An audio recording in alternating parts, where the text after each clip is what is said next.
नमस्कार। आपने शुरुआत की है लीगल एडवाइस में अशोक पांडे के साथ। लीगल एडवाइस है तो पहली एडवाइस आपको सेपरेशन से रिलेटेड, और क्या जब पति पत्नी शादी का जब तलाक का उनका केस कोर्ट में चल रहा होता है, उस दौरान अगर किसी और के साथ संबंध बनाएं, चाहे वो फ़ोन पे बात कर रहे हैं या मैसेजिंग कर रहे हैं या वीडियो कॉल में बात कर रहे हैं या डेटिंग कर रहे हैं, मिलना जुलना हो रहा है, तो क्या एडल्ट्री कंसीडर होगा या नहीं। मतलब अपने पति और पत्नी को साथ में रहते हुए आपने तलाक नहीं लिया, फिर भी किसी और के साथ संबंध बनाना, क्या ये एडल्ट्री कहलाएगा या नहीं।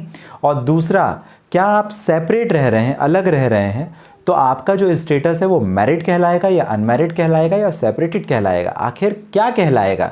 इन दोनों ही प्रश्नों की जानकारी आपको इस वीडियो में मिलेगी। जी हाँ, आप नए हैं सब्सक्राइब ज़रूर कर लें, हमेशा आपसे करता हूँ मैं रिक्वेस्ट। और किसी जानकारी के लिए अगर बात करना चाहें, इस वीडियो की डिस्क्रिप्शन में डिटेल्स है, जहाँ से डायरेक्ट अपॉइंटमेंट बुक करके आप कर सकेंगे मुझे बात। पहले प्रश्न को लेते हैं और बात करते हैं, is dating while separated is considered adultery और नॉट। जब डेटिंग में आप रहते हैं तो डेटिंग और एडल्ट्री, इन दोनों बातों के बीच में एक छोटा सा फ़र्क आप समझ लें। एडल्ट्री तब माना जाता है जब शारीरिक संबंध बने, किसे, अपने पति और पत्नी को छोड़कर किसी और लड़की या लड़के के साथ अगर आपके शारीरिक संबंध बनते हैं तो इसे एडल्ट्री कंसीडर किया जाएगा, व्यभिचार। अब अगर एडल्ट्री है आपका और उस कंडीशन पर आपने डाइवोर्स नहीं लिया था, तो इसके लिए ये ज़रूरी होता है कि आपके जो अपोजिट पर्सन है, मतलब लड़का या लड़की के साथ अपने पति या पत्नी को छोड़कर शारीरिक संबंध होने चाहिए। अगर शारीरिक संबंध नहीं है, केवल फ़ोन पे बात करना, मोबाइल फ़ोन पे आपकी जो चैटिंग हो रही है, कन्वर्सेशन हो रही है व्हाट्सएप में, फेसबुक में, सोशल मीडिया प्लेटफॉर्म के द्वारा या किसी अन्य माध्यम से, तो ये मेंटल क्रुएलिटी हो सकता है, मानसिक प्रताड़ना हो सकता है, लेकिन it is not considered as adultery. क्योंकि अडल्ट्री में पेनिट्रेशन इंपॉर्टेंट है, सेक्सुअल एक्टिविटी इन्वॉल्व है, जहाँ पर फिजिकल रिलेशन बनना, शारीरिक संबंध बनना इन्वॉल्व है, और जब तक ये नहीं होगा तब तक we can not say that it is a ground of adultery. पहला प्रश्न खत्म। दूसरा प्रश्न है अपना, क्या सेपरेशन के दौरान आपका स्टेटस मैरिड रहेगा, अनमैरिड रहेगा या सेपरेटेड रहेगा, क्या रहेगा।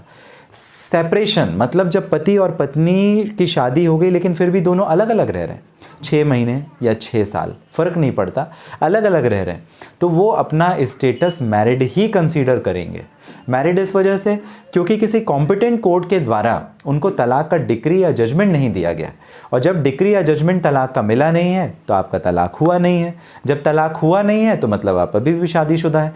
तो ये भ्रम आप बिल्कुल भी ना रहें कि आप इतने सालों से अलग रह गए तो अपने आप आपका तलाक हो जाएगा। आपको कोर्ट जाना पड़ेगा, कोर्ट से डिक्री लेनी पड़ेगी, जजमेंट लेना पड़ेगा, तभी माना जाएगा कि भाई अब आपका डाइवोर्स हो गया स्टेटस। अदरवाइज जब तक आपको कोर्ट के द्वारा, कॉम्पिटेंट कोर्ट के द्वारा डॉक्यूमेंट ना मिल जाए, document in the sense valid document में जजमेंट और डिक्री कंसीडर किया जाता है, तो अगर ये डॉक्यूमेंट आपके फेवर में ना हो तब तक आप समझे कि आप शादीशुदा ही हैं। आप अलग रह रहे हैं या साथ में रह रहे हैं, इससे ज़्यादा विशेष फ़र्क नहीं पड़ेगा। आपको जानकारी कैसी लगी मुझे ज़रूर कमेंट बॉक्स में मेंशन कीजिएगा। साथ ही किसी परेशानी के लिए अगर करना चाहें बात, इस वीडियो के डिस्क्रिप्शन में डिटेल है, लिंक है, जहाँ से डायरेक्ट अपॉइंटमेंट बुक करके आप कर सकेंगे मुझे बात। मिलेंगे अगले वीडियो में, तब तक के लिए स्वस्थ और सुरक्षित रहें।